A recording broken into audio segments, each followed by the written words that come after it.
Pleasure to have you here in person. Doing it on Skype was fun and it was nice. And you are, to this day, the only podcast I've ever done on Skype.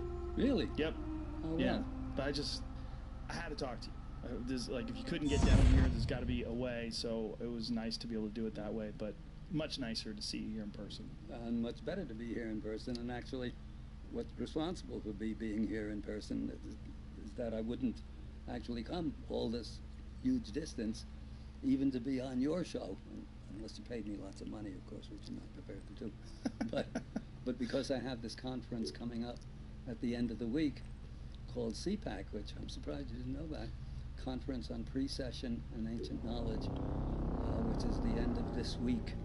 For those living in Southern California, you might want to take a look at the website. Tell everybody where's that and what is it about?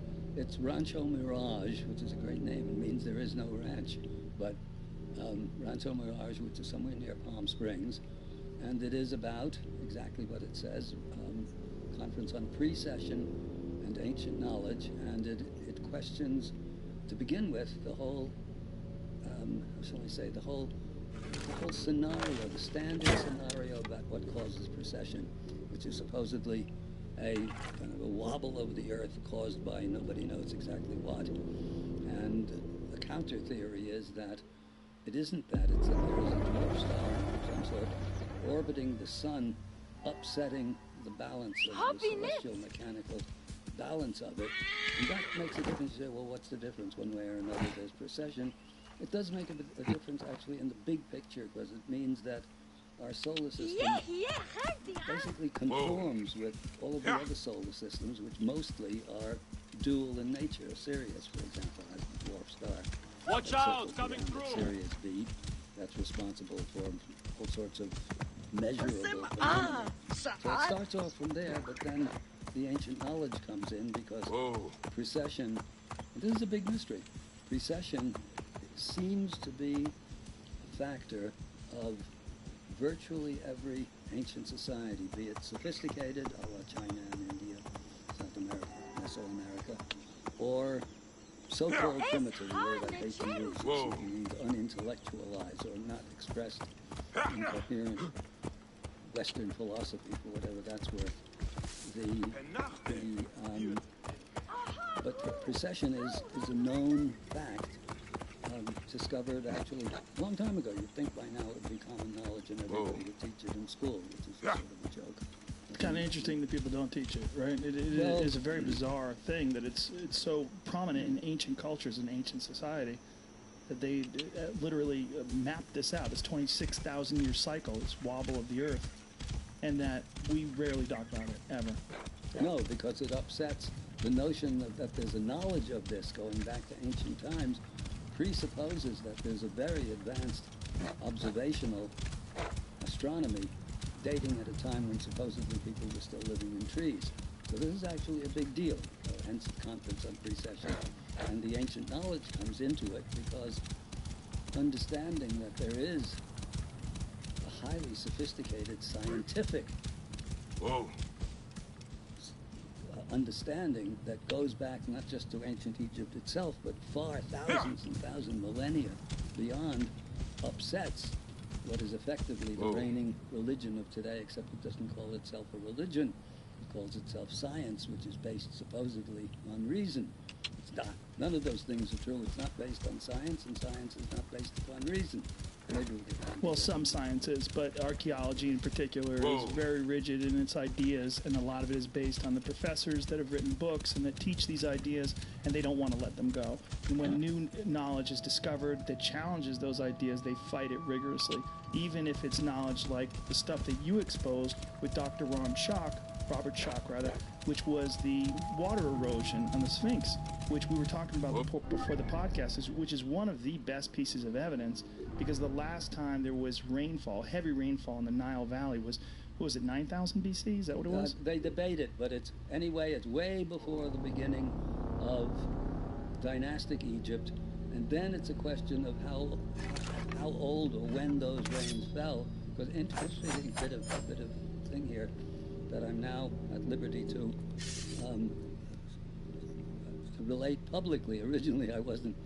When I first got Schoch over to Egypt, which is another 2-hour podcast in itself, the history of getting Jacques interested in this stuff.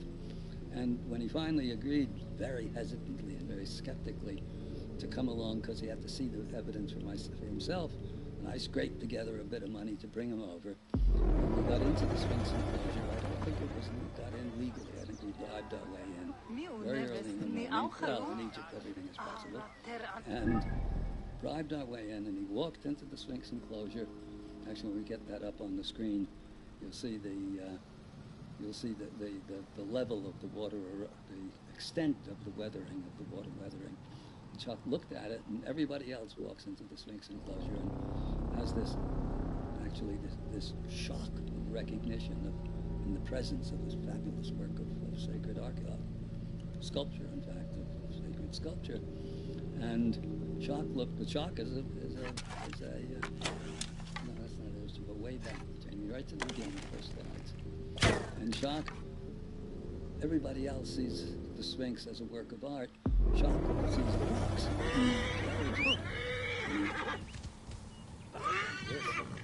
And he said, oh, wow, these rocks look like hundreds of thousands of years old. And he said, don't quote me on that. Because that's, of course, absolute heresy, that the most spectacular sculpture on earth should be, tens of thousands of years. Actually, even the 4,500 years that it's associated with do not conform with anybody's idea of how civilization developed. This goes back to why the academic, the academic establishment is so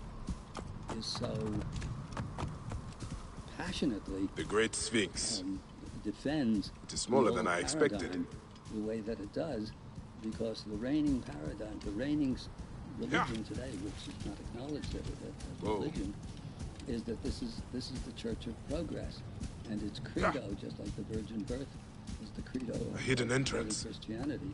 How long has this been here? They know what they're talking about. The credo of the Church of Progress is, A, we are the most sophisticated human beings that have ever lived on the face of the planet, with our hydrogen bombs and our nerve gas and our striped toothpaste and our Disneylands. We're the best that ever was.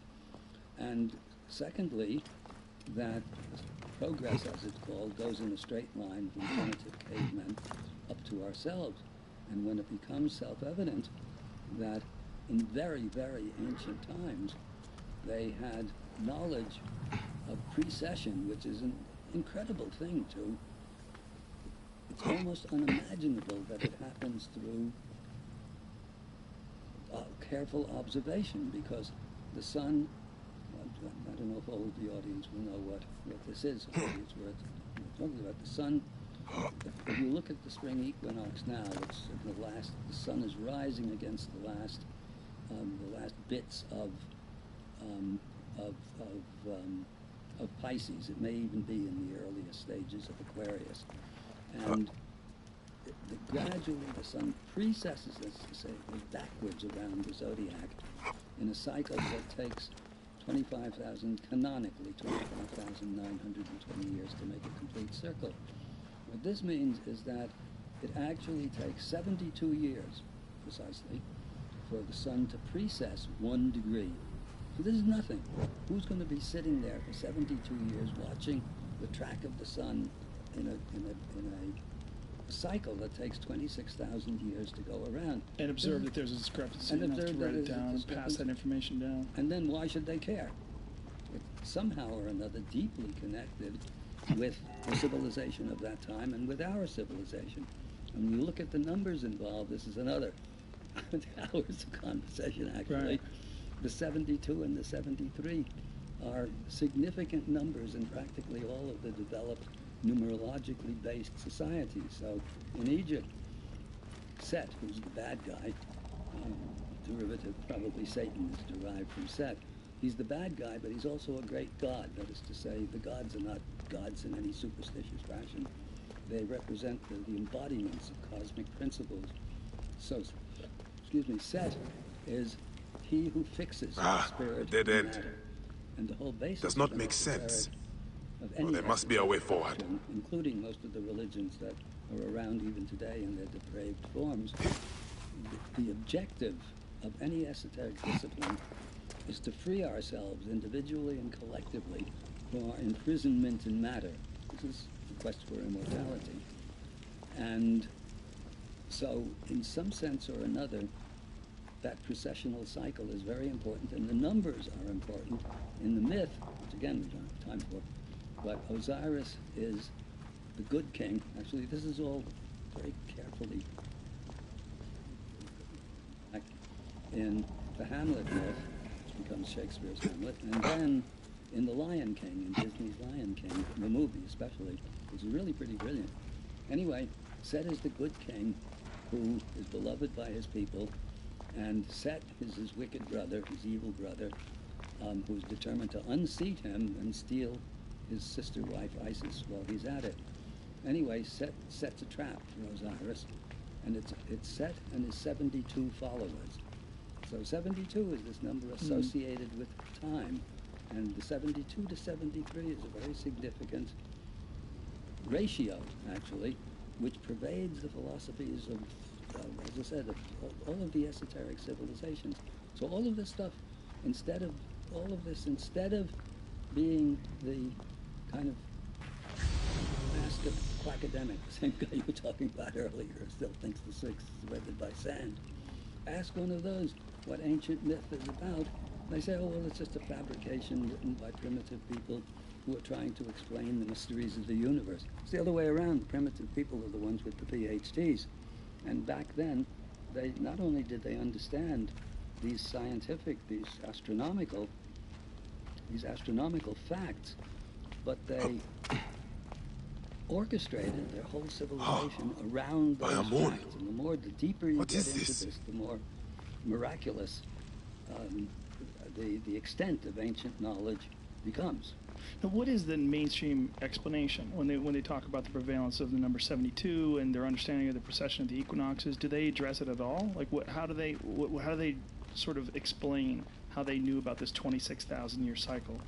There's a very quick answer to that, actually, for a change. No.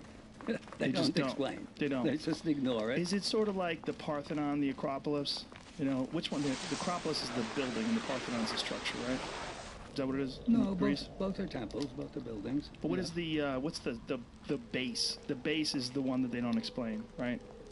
They just go, well, we don't really exactly. That's the gigantic, enormous base, the huge stones that the Acropolis is built on, right? I don't know. Which one is the Acropolis? I always screw those up. Acropolis is the one on top. Right. Okay. See, the Parthenon is what they're built on. This the base structure, or whatever it is, the bottom area. I don't know, actually. I've never really looked that deeply into it, other than that there's a friend of mine who's worked with the proportions and the sophisticated proportions of the Parthenon, and it shows actually that it's as minutely orchestrated as anything in Egypt, even though it's much later than Egypt. Much later than Egypt, but no one knows who built it, and no one knows why they built it. It's one of those weird ones where it's not really described in the text, and the Acropolis is built upon it. At least that's been explained to me by Greek historians, by people who understand Greek history. They just really don't understand where it came from. Well, I believe that's true, except that I think it's pretty certain that it's not of Egyptian age, although if you're talking about the gigantic paving stones at the bottom of it, I don't know. Yeah. But whenever you see those gigantic stones, that's a pretty good indication of an earlier period of construction. As at Baalbek, they have these monolithic 1,200-ton blocks that they think the Romans put in there. And that's in Lebanon, right? That's Lebanon, yeah. So there's a ton of this kind of indirect evidence, and when you put it all together, there's enough of a picture there so that it overthrows the basis. As I said, what's important about it is, in one sense, who cares? In another sense, it overthrows the supposed scientific basis of the Church of Progress, that we're the most sophisticated people that ever were, and we can do whatever we please with this once glorious planet of ours without worrying about it, because we're the best and everyone before us was primitive. Well, there's a lot of new evidence now since you started your work particularly all that nuclear glass that they're finding that corresponds with meteor impacts throughout Europe and Asia, and that's somewhere around the end of the Ice Age, really in the same sort of time period when they do core samples, and they find this nuclear glass. It's all at around 10,000 plus years ago. That kind of stuff really starts to indicate that we're looking at possibly an event that might have shaped human history, or a reset of a large percentage of the people on this planet, where civilization in many areas was all but wiped out, and then they had to rebuild again. Yeah, this is, I mean, actually this is coming to the fore now. There's a lot of evidence for these, I think it's the tektites they're called. Schock thinks that they are the result of a gigantic CME, coronal mass ejection, giant solar flares. There's a lot of evidence for this. Actually, we won't be getting into talking about it here. I will at CPAC for sure. Schock will be at CPAC. Anyway,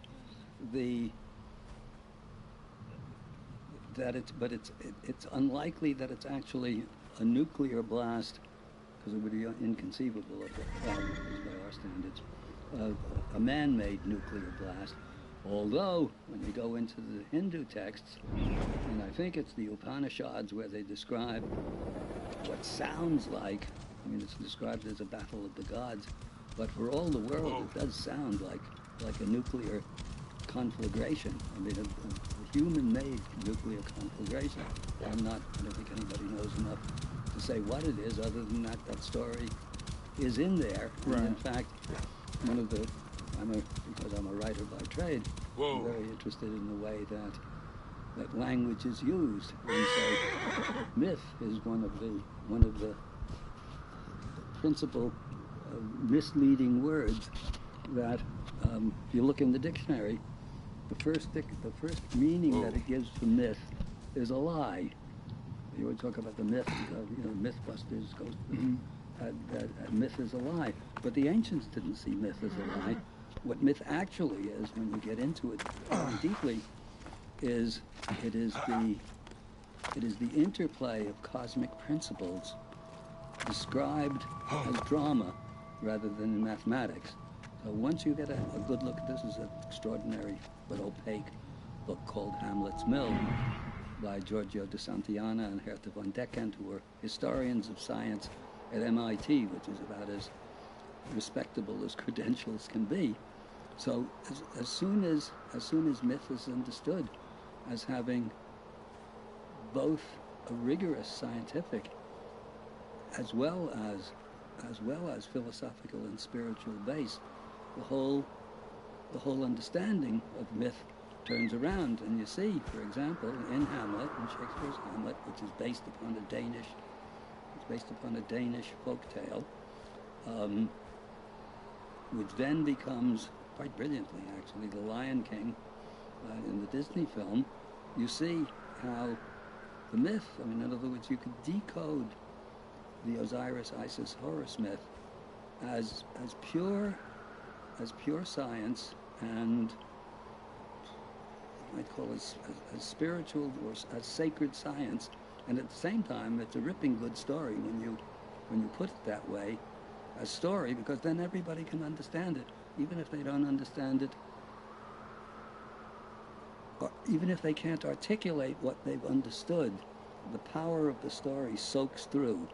So myth is actually, the more you know about it, in my case it's not that much, but at least it's better than nothing.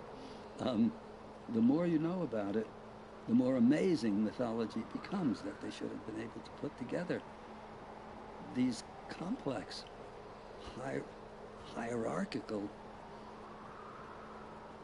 esoteric concepts in a way that resonates as a story. Otherwise, insofar as in our own cosmology, is next to impossible to understand unless you're a cosmologist and schooled in the abstract mathematics that make the thing work. I mean, the mathematics is absolutely beyond me, but some of my astrophysicist friends can explain it to me in such a way that I understand, but it still doesn't have any emotional impact. So essentially what you're saying is that they didn't have the sort of scientific discipline that we have today. They didn't understand a lot of the things that we know today as far as the way academics or scientists relay information about space or about cosmology. So what they did is they combined theater and story with the actual facts that they knew. So that was the way they would relay this stuff, and that's the way that stuff would be passed on, that information would be passed on through these stories.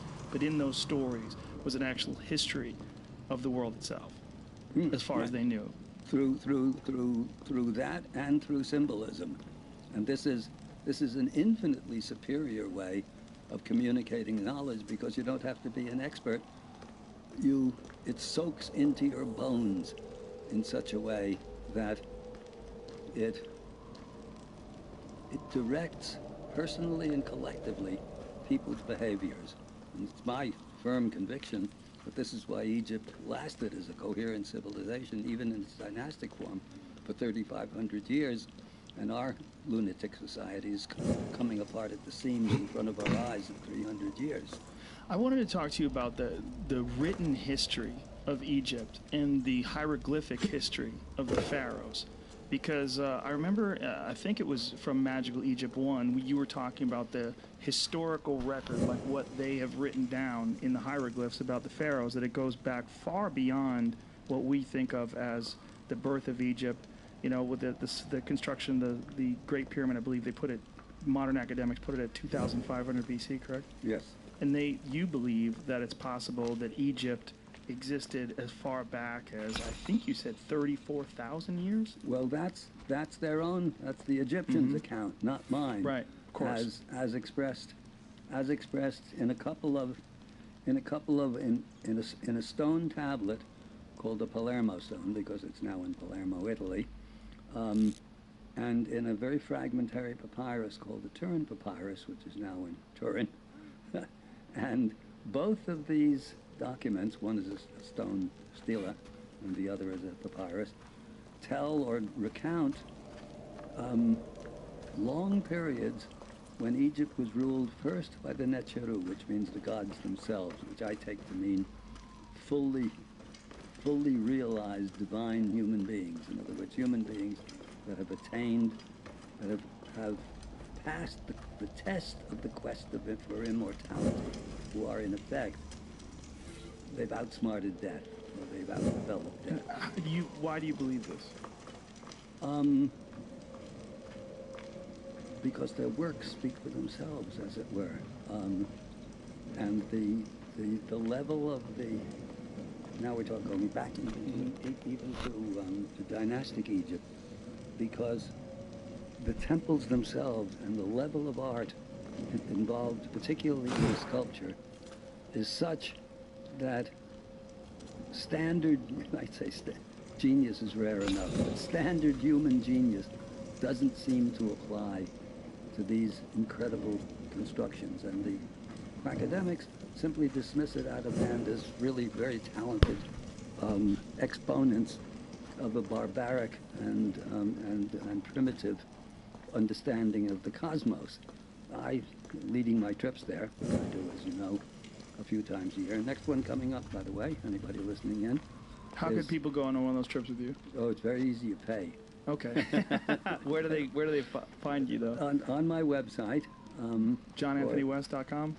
Yeah, on the website or my email, jawsphinx@aol.com. Oh, you messed up. You gave out your email. That's a disaster. Is it? My people, horrible people. I'm going to send you naked pictures, for sure. Oh, not of themselves, I hope, but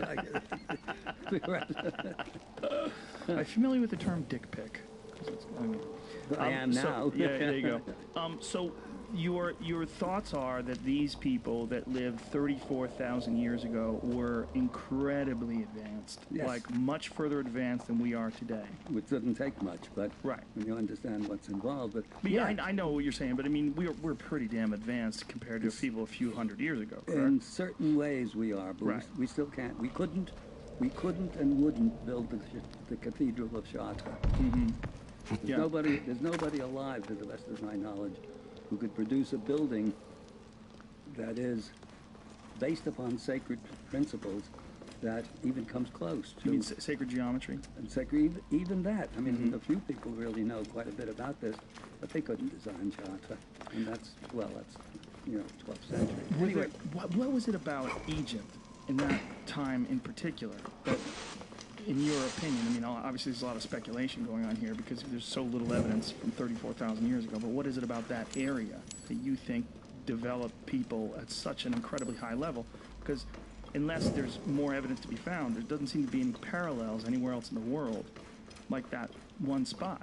actually, there's a fairly simple explanation for that, for a change, because most of the stuff is so complicated. But just to go back a bit to the rule by the Necheru, the gods themselves, and the names of those rulers are given and the length of time that they reigned. And then there's another group of the line of time is incredible, right? Well, this is where we're getting the 34,000, 36,000 BC from. Yeah. Because if you add the times up, the Turin Papyrus has a similar thing of the rule of the Necheru, and the rule by that's called the Shemsuhor, the followers or the followers of the companions of Horus. And again, the names are given and the regnal years, and when you add those all up together, you get around 36,000 BC. But I'm sorry to interrupt you, but weren't some of the pharaohs, didn't they live hundreds of years?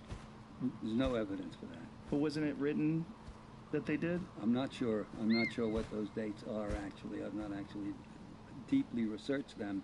I get those figures from Schwaller de Lubix, the great genius with the unpronounceable name, who put together the whole interpretation of symbolist Egypt, from which my work is derived. I mean, I regard myself as Schwaller's Boswell, making his basically impenetrable work accessible to dummies like me. No, smart guys like you, not dummies like politicians and academics. No. So, but when you're talking about 34,000 years, I mean, the average person today lives to be about 80 years. You're talking about an incredible number of pharaohs then. Yeah, you are. But Yes, and so all of that is depicted? Apparently the names are given. I get that from Schwaller, from the one long chapter he wrote called the chronology, chorography he calls it. That's a word for it. But the chronology of Egypt, where he's looking to back up from a scholarly point of view, from a scholarly argument, that the Egyptians knew what they were talking about when they were assigning these long reigns, that these are not fictitious.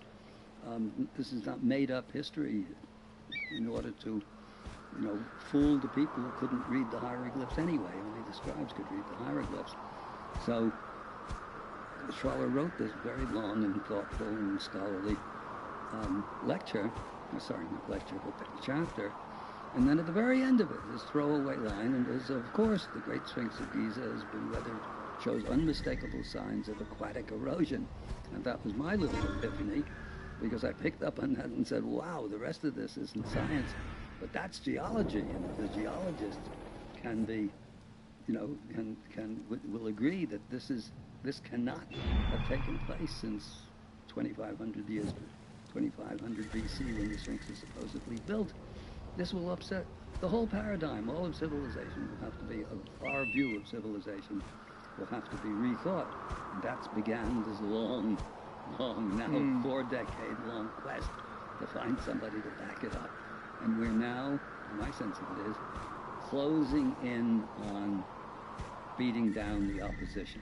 And this will be another thing, actually, in fact, I'll probably be talking about at CPAC, but probably with, a little bit more politely than I feel necessary to talk about here. I'm here with you. And that is riffing on a line that probably everybody who tunes into this is familiar with.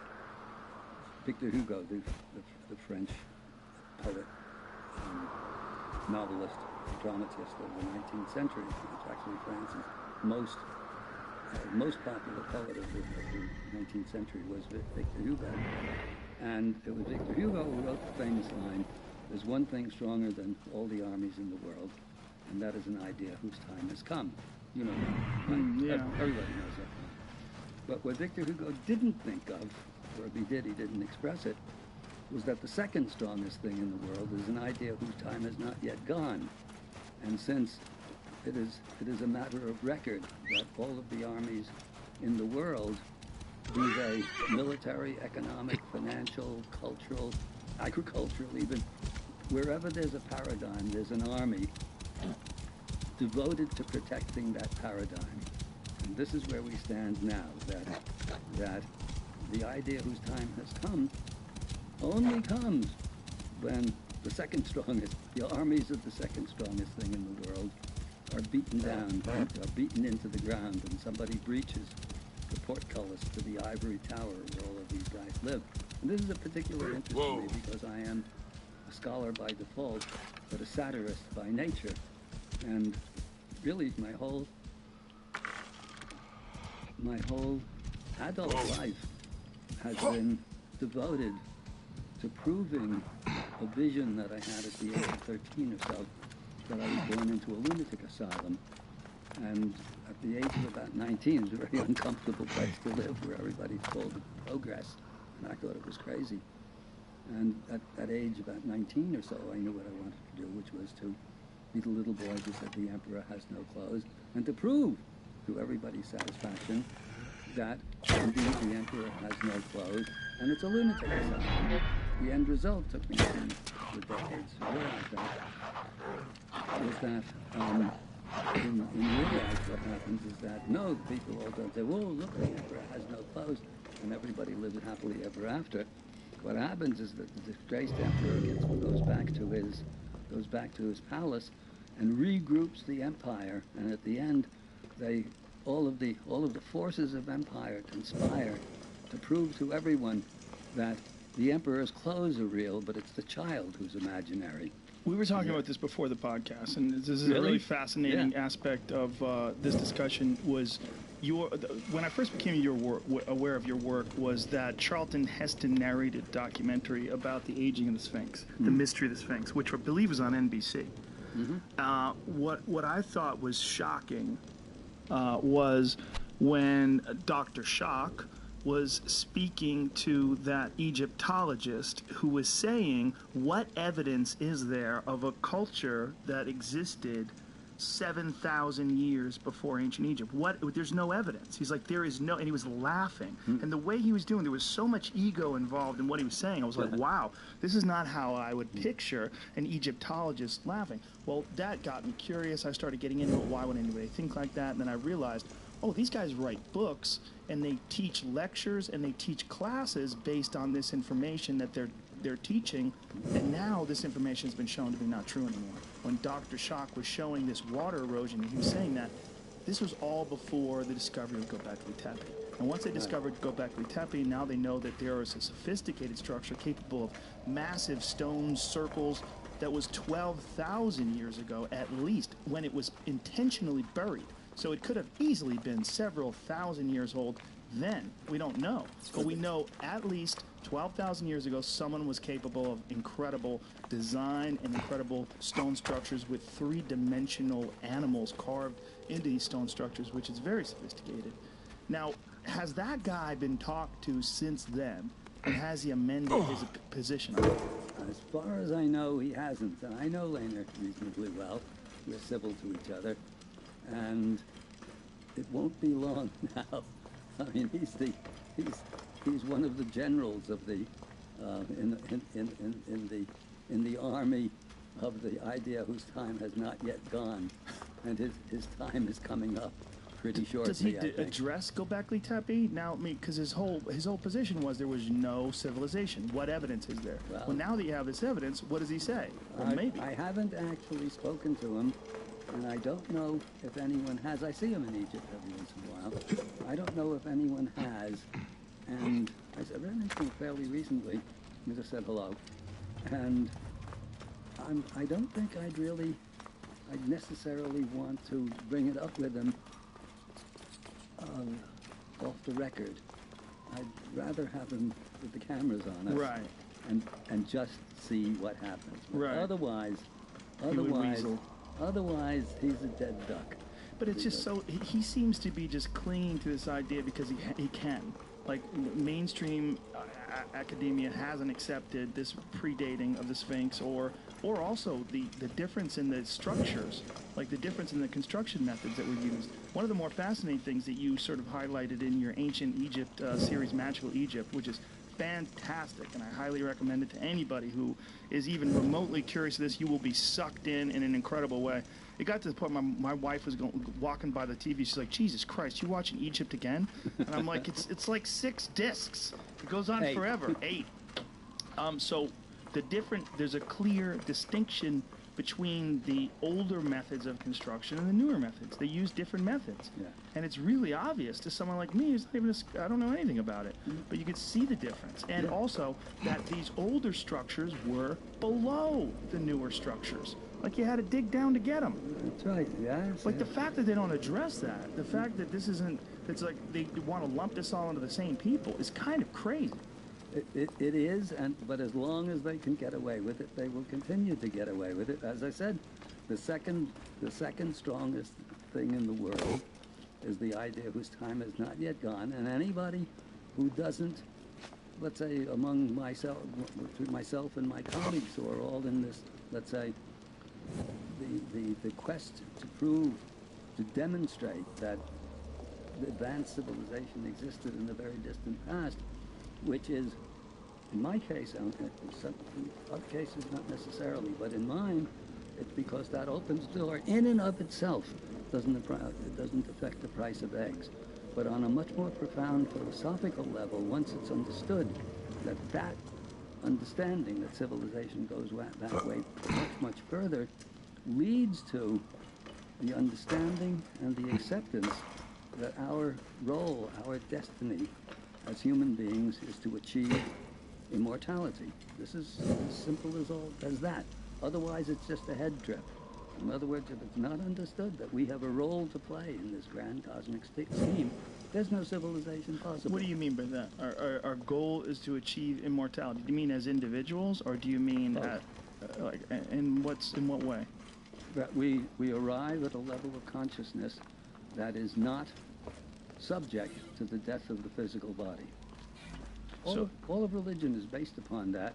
All of the stories of the saints and the rishis and the masters and so on is based upon, all of it is based upon their experiences that have led them to this understanding. If it's just a head trip, it's no good. It has to be part of your very being. The purpose of sacred art is to, and of sacred music when it works, is to communicate, even if only momentarily and fragmentarily, this understanding that there's something else. And speaking from my own personal experiences, I've never gone through a full-blown mystical experience, but I've had lots of these moments, particularly in Egypt, a long study, and these moments in Egypt where there's this sudden realization that the world as it manifests to our faculties, our normal faculties, is not the only world. There's something else beyond that, which was understood a lot better in those days than now. And actually, funnily enough, I forgot to mention this, but I don't know if you know this. I've been spent the last couple of years, some sidetrack from my regular work, working on a book written by a friend of mine, good friend. He's not a writer, so I have to understand and consider it. And this is maybe the definitive book on the NDEs, you know what those are. Near-death experience. Near-death experience. He was a Christian pastor, a rare guy, preached.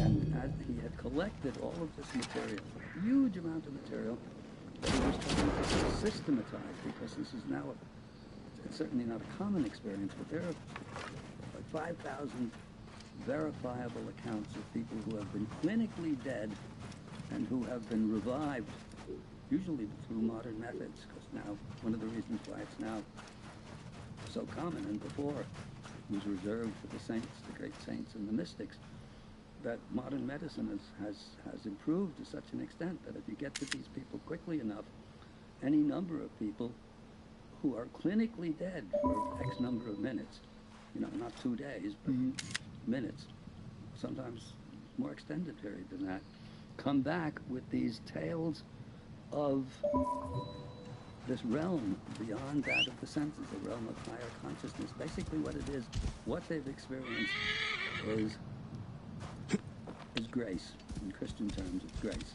It's a moment when they come back transformed. They come back convinced that everything that they were doing before is either nonsense or unimportant, and they often come back with a mission, even though they don't have the schooling, let's say, they don't understand philosophically or spiritually what they've experienced. They know what they've experienced, and they laugh at the debunkers who are saying it's all hallucination of the brain, dying brain.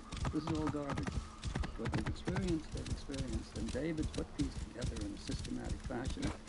And then, as he collected all this material, and I was telling him, he's a good friend, he financed our trip to go to Tete 5-6 years ago. And he started losing his balance, and he was the Tai Chi guy who knows a lot about balance, also a bonsai master, and a Christian pastor, unusual guy. And he started losing his balance, and it wasn't going away, and the doctors finally figured out what was wrong with him. And he had a glioblastoma of something, I forget, something. Do you know what a glioma is? It's a form of brain cancer that is 100% fatal. The only thing you have is you can't determine the timeline. And they gave him something like 10 months to 12 months to live. He actually lived 3 years. And at that point, he had all of this material, and I told him, when he was telling me about it, I said, David, I should write a book. This is really good stuff. The way you're doing it is not like anybody else has ever done. And he said, no, I'm not a writer, I'm just doing this. And then when he found out the diagnosis, then he had a mission, which was to get the book out. But he wasn't a writer, so he drafted me in to put the words in my bedroom. He lasted just long enough to get the book finished and get it published. And it's really, if this went viral, it could make a difference. It's called, he was very good at title, David. It's called The Dead Saints Chronicles, subtitled A Zen Journey Through the Christian Afterlife. And it really is an absolutely extraordinary book. And it becomes quite clear when you go through this that what people have experienced is a state of grace that's not all the same. I mean, some people it's more profound, some people less so. But all of these people are unprepared for what they've experienced, and all of them come back transformed. And of course, the academics, this is one of the ways they protect themselves. Peer review is one way, and the other is their insistence. Who the hell gave them the right to make the rules from science that apply to science? If the scientists, if that makes them the right to make the rules? No, the rules are the rules. And one of their chief elements, one of the chief ways in which they protect themselves is to insist that anecdotal evidence, personal experience, doesn't count. I don't know about you, but I wouldn't buy a cookbook for someone who's never fried an egg. So these are guys who've never fried a spiritual egg. And these 5,000 accounts are people who've actually been there to this superior realm and come back to talk about it. No, but you say you haven't had a mystical experience. You mean the psychedelic experience? No, that I've had, yes. You've had psychedelic experience. Yeah. Which kind of psychedelic experiences have you had? Oh, I've done ayahuasca, and I've done, you name it. Right. So then you've done DMT? Yes, and I've done not mescaline, but the other one. Okay. All of those. No, the experiences come actually for me.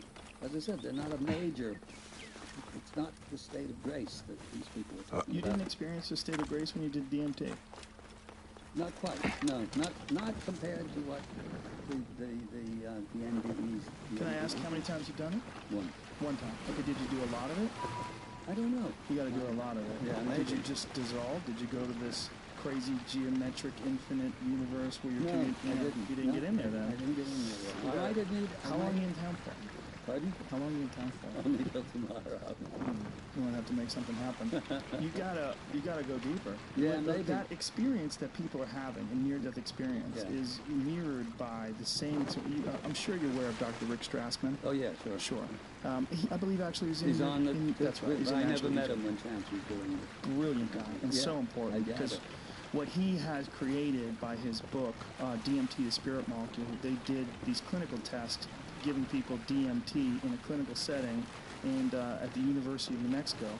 And what they found was these people achieve this incredible state of understanding, a more relaxed vision of the future.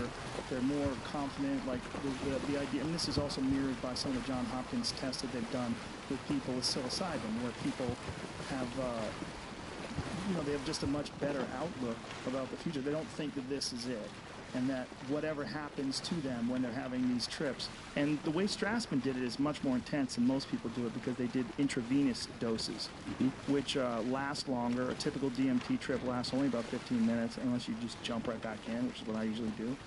But he gave these people the intravenous doses, which take them just very deep for more than a half an hour. And they all have very similar stories, and similar stories to people that have had near-death experiences. I've had friends that have had near-death experiences, and when they talk about it, it's very similar to the way I've talked to other people that have had DMT trips, where they are in the presence of this divine greatness, this something. So, but that is also a chemical that's produced by the brain. Now, this is where neuroscientists step in and say, well, what you're experiencing is some sort of a hallucination. And they might be right, but it also might be some sort of a chemical gateway that your brain produces. I mean, we really don't know. And that might be the way the soul, quote unquote, air quotes, whatever, but for lack of a better word, transitions to this next stage of life. Now, when the anecdotal evidence that you're talking about is measured up, what's interesting about it is similar accounts over and over and over and over again. Right. The people that can remember things, they remember this incredibly divine experience. But the question becomes, is that experience, and this is something that I've been bouncing around in my head a lot lately, is that experience a hallucination, or is that experience an actual real experience in a divine presence? And does it matter? Because is it the same thing no matter what? If you just think you're experiencing God and divine greatness because you're creating it in your mind versus actually experiencing God and divine greatness, isn't the experience the exact same thing? And is our mind locked into the idea of a physical thing, like this laptop? I can pick it up, I can drop it, I know it has weight, I can touch it, I can measure the width. We can't do that with psychedelic experiences. We can't do that with transcendent experiences. We can't do that with mystical experiences. You can't measure them. You can't put them in a bag and take it home with you. But it might be the same thing. It's entirely possible that this is what many, many ancient cultures experienced as well. That they found the use of psychedelics very early on. And this is also something that you documented in your work.